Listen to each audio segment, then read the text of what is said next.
What's up guys, welcome back to my channel, and if you're new here then welcome to our little corner of the internet. Today we're going to be watching a video titled The Hidden Truth of Lake Lanier, the Oscarville Documentary. I have absolutely no idea what we're getting ourselves into, so let's see what this video is about.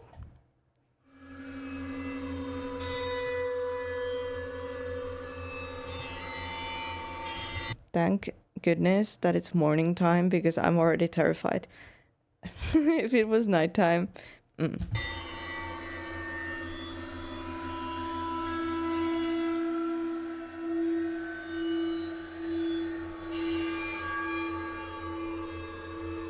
Rescue crews have now recovered the body of 21-year-old Dorian Pinson. 3 people lost their lives in Lake Lanier this past weekend. According to the Department of Natural Resources, more than 200 people have died here at Lake Lanier since 1990.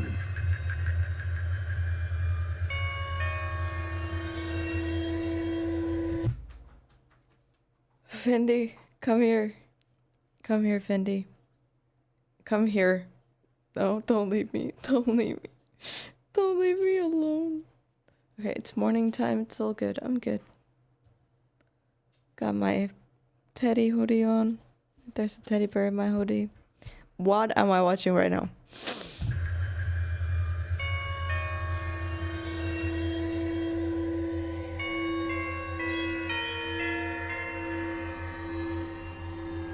Oh, I'm so scared there's gonna be a jump scare.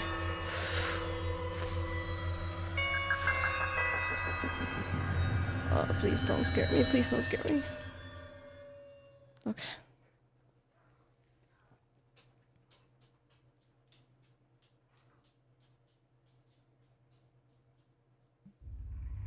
Lake Lanier is a man-made 38,000-acre lake that attracts about 10 million visitors every year.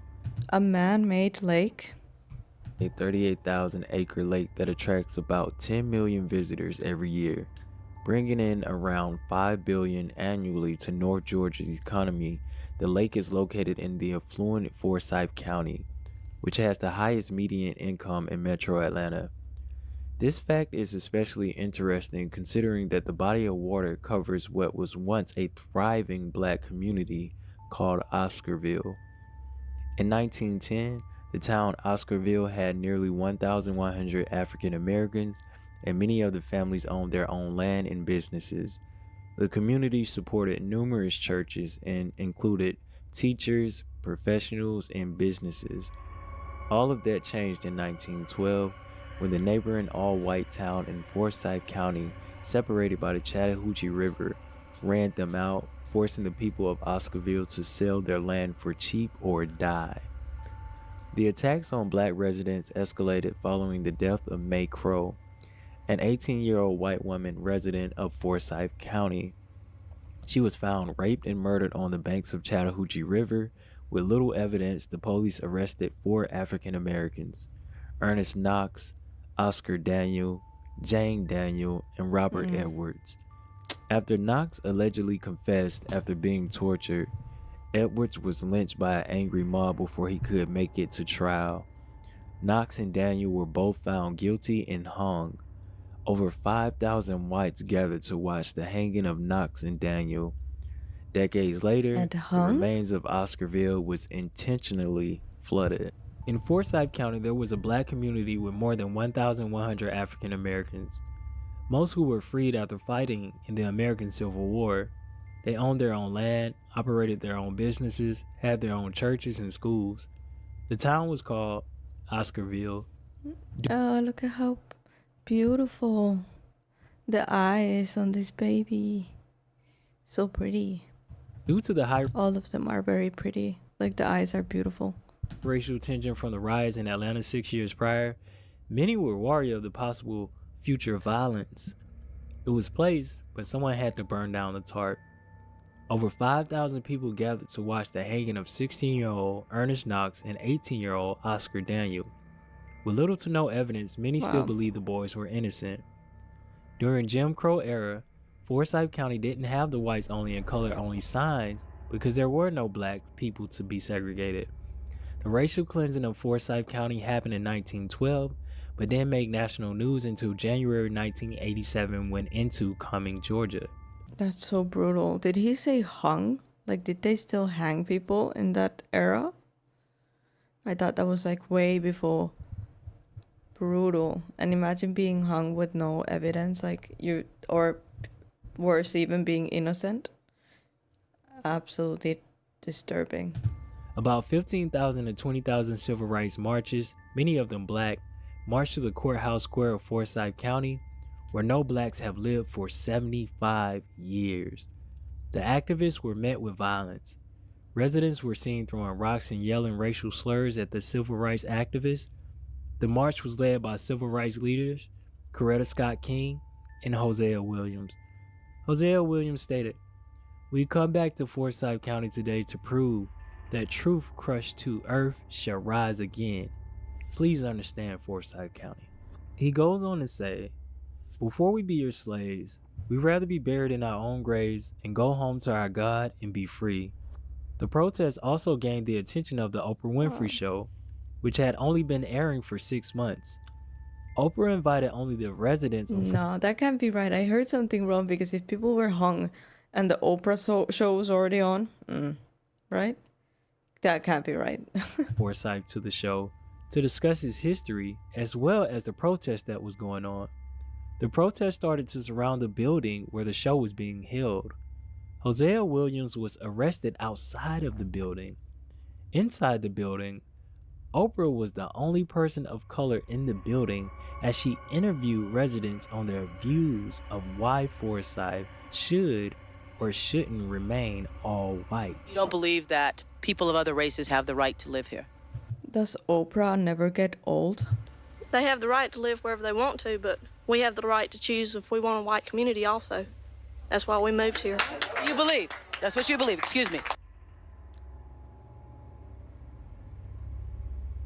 As many residents defended their decision to stay all white, some casually using the N-word to Oprah's face, there were dissenters who said the time had come to have blacks and whites living together in the same county. But the majority of the comments shocked Oprah and her production crew so much that they literally got out of town before sundown. Today, Forsyth County, Georgia is the wealthiest county in Georgia, but according to the census, the black community only makes up 4.4% of the population. Whatever is left of Oscarville is at the bottom of Sydney Lake Lanier. Do you think Lake Lanier is haunted? People have seen body figures. People have seen hands come towards them. I want to find out from you, but we're about to dive in. There was an This is definitely a place I would love to visit, probably. all-white neighboring town in Forsyth County called Cumming, Georgia. The two towns were shared by the Chattahoochee River. On September the 5th, 1912, in Forsyth, Georgia, 22-year-old Ellen Grice, a white resident, said she was awakening to a black man in her bed and that he attempted to rape her. Days later, the Forsyth County Sheriff, William Reed, arrested 5 black men in connection with the case. Isaiah Prickle, John Bates, Tony Howell, Fate Chester, and Joe Rogers. Tony Howell was actually the one accused of the crime, but the other men claim he was with them at the time. All 5 men were put in jail in the Cumming town square. All 5 men for one person?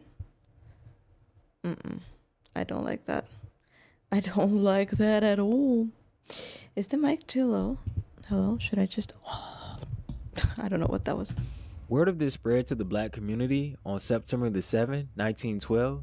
A local pastor by the name of Grant Smith demanded the men be released. Soon after, Smith was beaten by an angry white mob. The mob wanted Smith to be hung or burned alive. The governor of Georgia, Joseph Mackey Brown, sent the National Guard in to prevent riots and transferred the men to multiple jails for safety. And they ended up being in an Atlanta jail.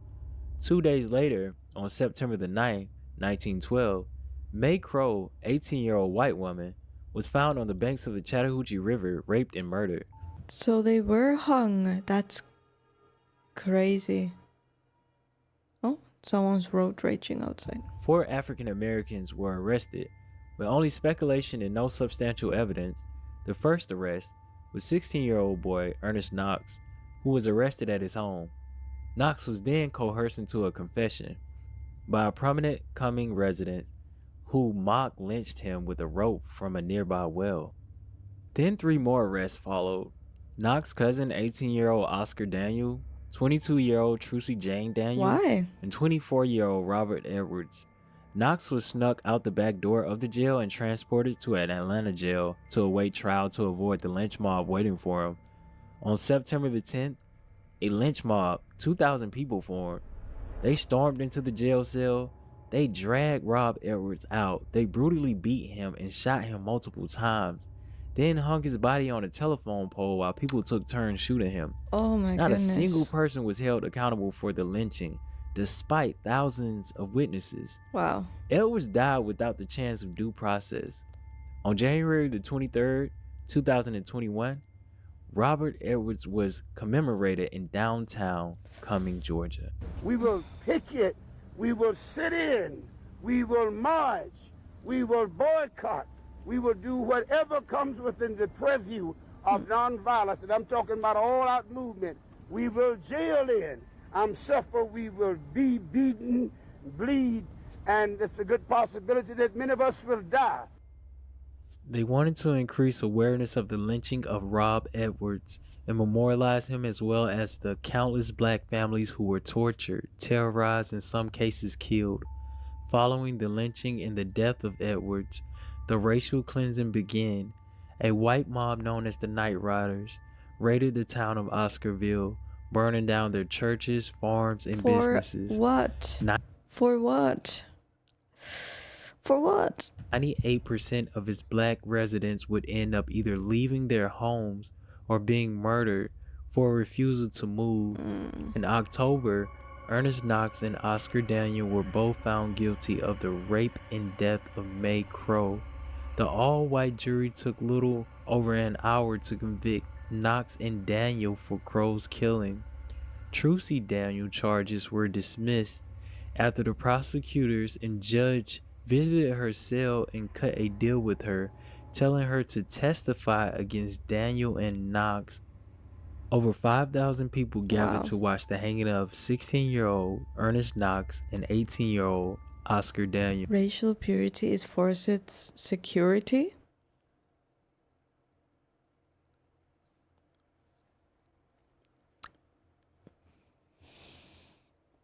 I don't know what to say. I really don't know what to say. I wonder how they would have addressed me at that time, since I'm mixed. With little to no evidence, many still believe the boys were innocent. Victims of Lake Lanier. In a statement from DNR, a warning about the low lake levels. They stress, be sure you are very aware of lake conditions and depth. Conditions many visitors may take for granted. Timothy Klein Thomas, 61 years of age, was found dead in Lake Lanier at about 12:30 p.m., a short distance from a boat ramp at the park. Thomas' family members contacted the sheriff's office early Saturday morning asking for a welfare check on Thomas. The family members said Thomas had sent them texts threatening to harm himself. Deputies searched the area near Thomas' home and found his vehicle at the gate of the park's boat ramp just before 7:45 a.m. Personnel with the Georgia Department of Natural Resources and the sheriff's office both began a search of the lake as they believed Thomas could be in the water. His body was located a short time later. Foul play was not suspected. Melvin Warnick, a 78-year-old man, drowned at War Hill Park on the Forsyth Dawson County line on May 12th. Officials responded that Friday afternoon after reports of a drowning. They later found the man's body 20 feet from the water. Terry Daughtry, 57 years of age, was reported missing at the Sunrise Cove Marina off of Flat Creek Road. A friend said he last saw Daughtry at 9 p.m. on Monday night at the dock at the marina where his boat is kept. Neighbors say when they woke up on Tuesday morning, they weren't able to find him. Officials later found Daughtry's body alongside the dock near where the boat was docked. Tracy Stewart, a 60-year-old from Stone Mountain, was swimming from a boat near East Bank Park off Lake Lanier when he disappeared. Stewart never resurfaced. A few hours later, officials pulled his body from 46 feet of water. Leonardo Martinez, a boat mechanic, disappeared while swimming near Van Park in Hall County on July 29th. The Georgia Department of Natural Resources confirmed to Channel 2 Action News that game wardens found his body on August the 3rd around 9:30 a.m. His body was floating on the surface about 30 yards from the shore. Brian Tarasona. Hall County officials have identified a Lawrenceville man who died after he drowned on Lake Lanier Monday night. Why though? There must be a reason for this. Like there must be some reason for this. I'm quite spiritual, I would say, or I would like to think so. But I do always think that first we need to find a scientific or like an actual reason, and I think this could have an actual reason why so many people go through this in the same lake. Like there must be something, like some current something. The Hall County Sheriff's Office said Brian, 22 years of age, was swimming with other people at about 6:30 p.m. Officials did not specify what caused Tarasona to drown, but they said he ran into some trouble while he was on his way back to the shore. Witnesses said the victim swam out into deep water, and as he was attempting to return to shore, he went under and did not resurface. Edgar Stephen Cruz Martinez, a 23-year-old man, drowned while swimming at Lake Everyone is so young. I feel so bad. Lanier Saturday. According to the Georgia Department of Natural Resources, Edgar Stephen Cruz Martinez was swimming at Lake Lanier in Gwinnett County when he went under and did not resurface. Georgia DNR game wardens, Gwinnett firefighters, and Forsyth County deputies responded to the call just after 3 p.m. on August 26.